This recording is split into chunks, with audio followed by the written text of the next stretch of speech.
పుట్టెద్దును అంటే అర్థమైంది. మనం దేవునికి భయపడితే మనల్ని ఎవరికి భయపడనీయాడు. మనల్ని ఎవరు భయపెట్టారు.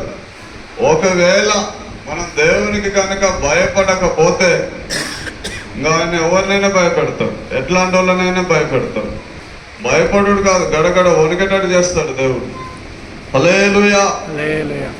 ఆయన ఈరోజు ప్రతి ఒక్కరి మీద ఉన్న నీకున్న కాడి, నీ మెడకట్లో నీ మెడ నుండకుండా ఈ దినంలో నేను దాన్ని విడిచి, అంటే ఇప్పుడు కాడి అదేంది, మన మీద ఉన్న భారము, నువ్వు ఏ విషయంలో నువ్వు బాగా బాధపడుతున్నావో, నీ దుఃఖము, ఒకవేళ నీకున్న అప్పులను బట్టి కావచ్చు, ఒకవేళ నీకున్న అనారోగ్యాన్ని బట్టి కావచ్చు, ఇంకొకవేళ నీ చుట్టుపక్కల వాళ్ళు ఇబ్బంది పెట్టడం దాన్ని బట్టి కావచ్చు. ఒక కాడి నీ మీద ఉన్నది, అది నువ్వు మోయలేకపోతున్నావు, అది నీ వల్ల అవ్వడం లేదు.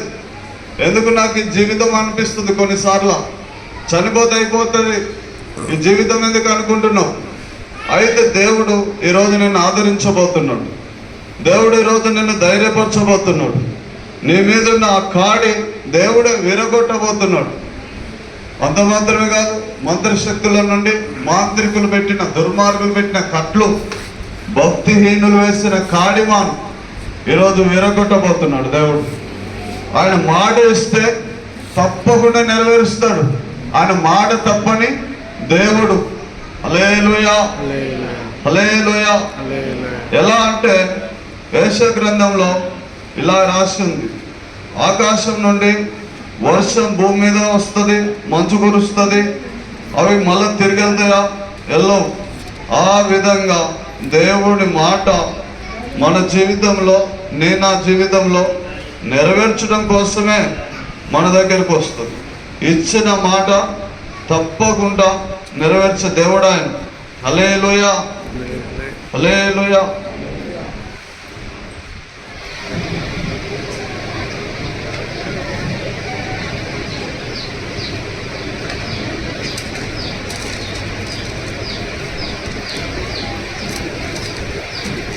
దొరికిందా?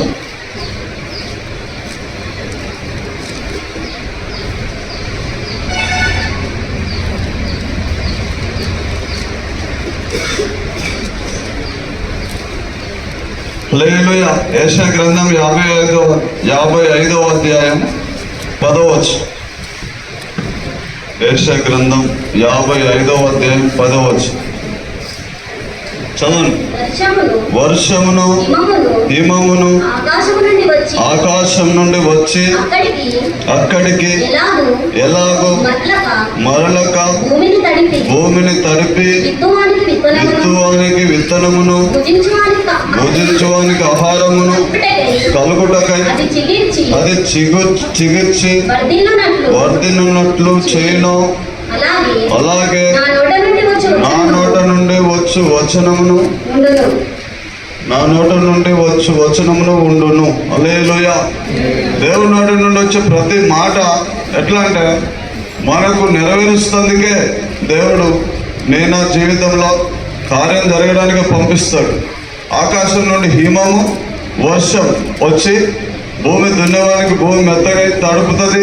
ఆ తర్వాత విత్తనం వేయడానికి, భుజించడానికి ఆహారం కలుగుటకై అది చిగుర్చి వర్ధిల్లునట్లు దేవుని వాక్యం కూడా నీ దగ్గరికి, నా దగ్గరికి వస్తున్నది. సైన్యములకు అధిపతియగు యెహోవా ఇలాగ సెలవిస్తున్నాడు, నీకున్న కాడి నీ మెడ నుండకుండా ఈ దినమును నేను దాన్ని విరిచి నీ కట్లను తెంపెదను. ఇక నువ్వు అన్యులు యాకోబు సంతతి వారి చేత దాస్యం చేయించుకున్నారు కానీ. హల్లెలూయా. ఈరోజు నన్ను చెర నుంచి, ఒక చెరలో ఉన్నాం మనం, సైతాను వశంలో, సైతాను బద్ధకంలో ఉన్నాం. అయితే దాని చేతిలో ఈరోజు మనం నడిపిస్తున్నాడు దేవుడే. మన మెడ మీద ఉన్న కాడి విరగొట్టి మనం కట్టేసారు. కొన్ని విషయాల్లో లోకంలో కొన్నిటికి కట్టబడి ఉన్నారు. కొన్ని కట్లు, కులం అనే కట్టు, రకరకాల కట్లు ఉంటాయి. ఆ కట్లన్నీ ఈరోజు దేవుడు తెంపుతున్నాడు. హల్లెలూయా. ఇక్కడనేమో నేనే నీ కాడి ఇరగొట్టి నీ కట్లు తెంపదనని వాక్యం చెప్తుంది కదా.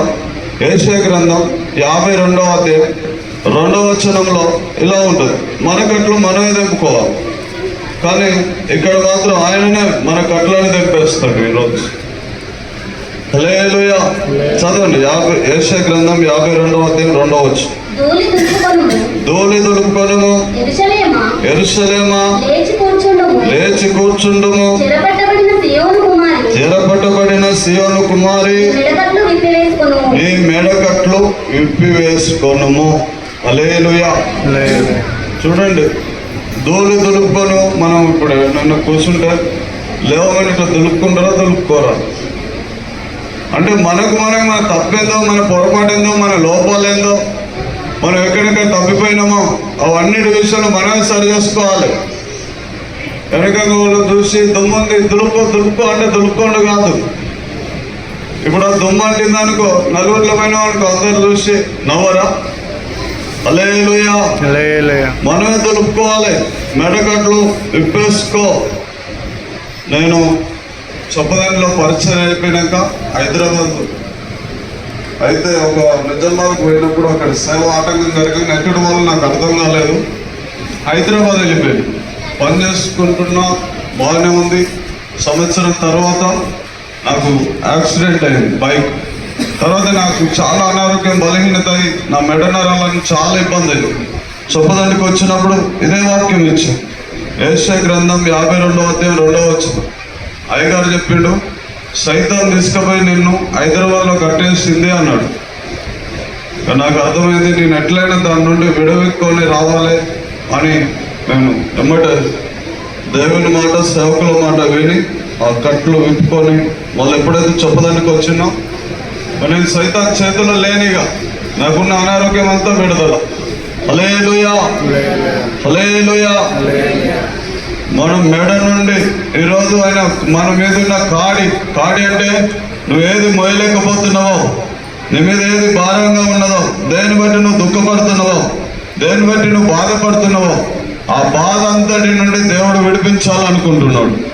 అయితే మనం చేయాల్సింది ఏంటంటే, దేవుడు నీ పట్ల నా పట్ల ఒక ప్రణాళిక కలిగి ఉన్నాడు. హల్లెలూయా. దేవుని యొక్క ఉద్దేశం భూమి మీద నీ పట్ల నా పట్ల. చూడండి, సృష్టిలో జంతువులను చేసిండు, పక్షులను చేసిండు, ఇంకా సముద్రంలో ఉన్న పాములను, చేపలను, తిమింగలను, రకరకాల వాటిని సృజించింది. దేనిలో కూడా ఆత్మ లేదు, ఒక మనిషిలో మాత్రమే ఆత్మ ఉన్నది.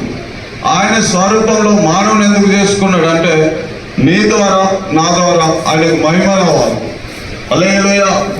ఆయన నీతి నీ ద్వారా నా ద్వారా నెరవేర్చబడాలి. దేవుని చిత్తంలో, దేవుని ఉద్దేశంలో నువ్వు ఏ పని చేయాలో ఆ పని చేసినప్పుడే బాగుపడతావు. ఒకవేళ ఆయన ఆలోచన పక్కకు పెట్టి, ఆయన ఉద్దేశాన్ని పక్కకు పెట్టి మనం ఏది చేసినప్పుడు ఏమి సఫలం కాదు, అప్పుడు ఫెయిల్యూరే. ఏది చేసినా కానీ నష్టమే.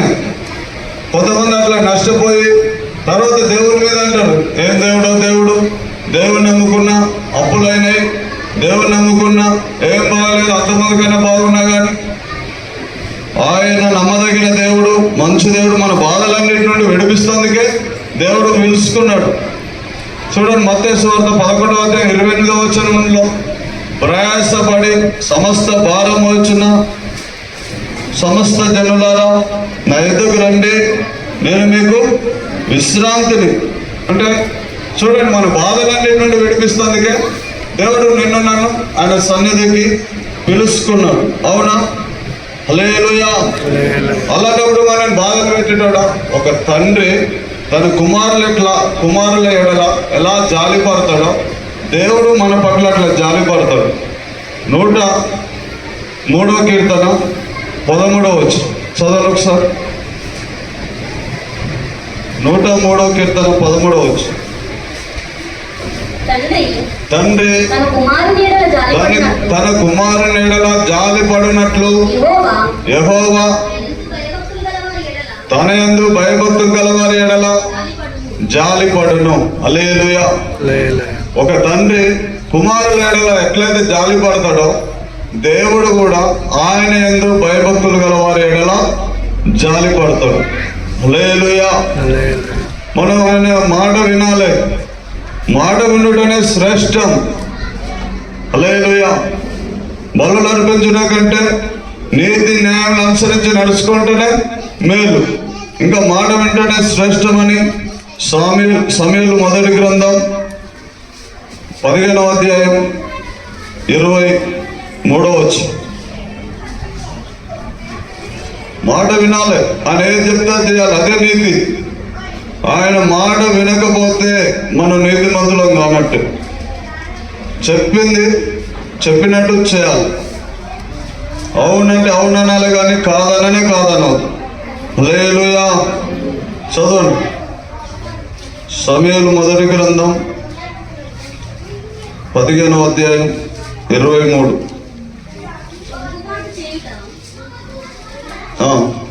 తిరుగుబాటు చేయుట 22 నుంచి చదవండి, మంచిగా అర్థమైంది.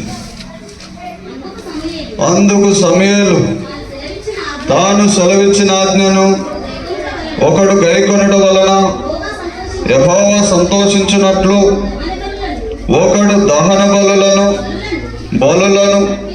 అర్పించడం వలన ఆయన సంతోషించునా?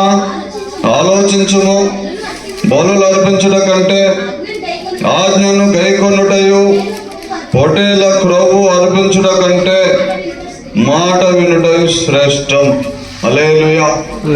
మనం ఆయన మాట వింటేనే శ్రేష్టం. కొంతమంది చూడండి దేవుడు చెప్పినట్టు వింటారు, అందుకొరకే కొంతమంది ప్రార్థన చేయరు. ఎట్లా బాగుపడ్డారు అంటే మాట వినాలి మనం, ఆయన మాట. హల్లెలూయా. సైన్యములకు అధిపతియగు యెహోవా ఇలాగూ సెలవిచ్చుచున్నాడు, నీకున్న కాడి నీ మెడ నుండకుండా ఈ దినమున నేను దాన్ని విరిచి నీ కట్లను తెప్పెదను. ఇకను అన్యులు యాకోబు సంతతి వారి చేత దాస్యం చేయించుకున్నారు కానీ ఈ అన్యజనులు మన మీద అధికారం చేయరు, ప్రభుత్వం చేయరు.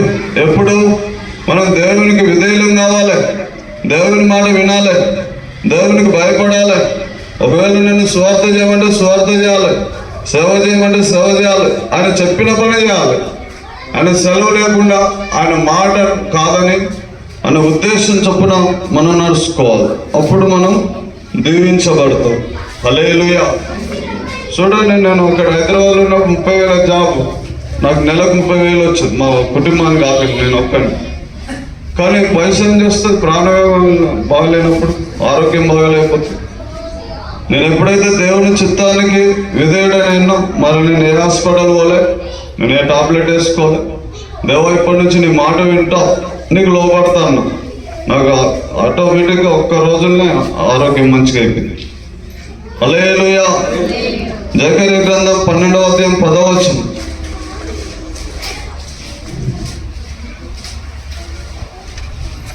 జకర్యా గ్రంథం 12వ అధ్యాయం 10. దావీదు సంతతి వారి మీద యెరూషలేము నివాసుల మీదను కరుణను అందించు ఆత్మను విజ్ఞాపన చేయు ఆత్మను నేను కుమ్మరింపగా వారు తాము పొడిచిన నా మీద దృష్టి ఉంచి ఒకడు తన ఏక కుమారుని విషయమై దుఃఖించినట్లు తన జ్యేష్ఠ పుత్రుని విషయమై ఒకడు ప్రలాపించినట్లు అతని విషయమై దుఃఖించుచు ప్రలాపింతురు. హల్లెలూయా. చూడండి, జాగ్రత్తగా వినండి. మనము అందరం దేవుని ఆత్మచేత నింపబడాలి. దేవుని ఆత్మచేత నింపబడమే కాదు, నడిపించబడాలి. ప్రతిరోజు దేవుని ఆత్మచేత నడుచుకోవాలి. ఒకరోజు ఆత్మ పొందుకొని భాషలు మాట్లాడడం కాదు, ప్రతిరోజు మనం దేవుని ఆత్మచేత నింపబడి దేవుని ఆత్మచేత నడిపింపబడాలి ప్రతిరోజు. హల్లెలూయా. దావీదు సంతతి వారి మీద, మన ఎవరి సంతానం? దావీదు సంతానం. దావీదు ఏ గోత్రం అంటే యూదా గోత్రం. హల్లెలూయా. యెరూషలేము నివాసుల మీదను, యెరూషలేము అనగా దేవుని మందిరం. హల్లెలూయా. అసలు దేవుని మందిరం, దేవుని ఆలయం అంటే ఏంటిది? చర్చి కాదు. ఈ చర్చ్ ఏంటంటే దీన్ని ఏమంటారు అంటే దీన్ని ధర్మక్షేత్రం అంటారు. ధర్మశాస్త్ర సంబంధమైన పాఠాలు నేర్పించేది ఇది. సమాజంగా కూడుకొని ఆయన ఆరాధించే స్థలం అంటారు దీన్ని. హల్లెలూయా. అసలు దేవుని మందిరం అంటే ఎవరు? నీవు నేను, మనమే. మనమే దేవుని ఆలయమై ఉన్నాం. నీవు నేనే దేవుని యొక్క మందిరం. హల్లెలూయా. ఆయన మందిరం పరిశుద్ధ స్థలం. చూడండి,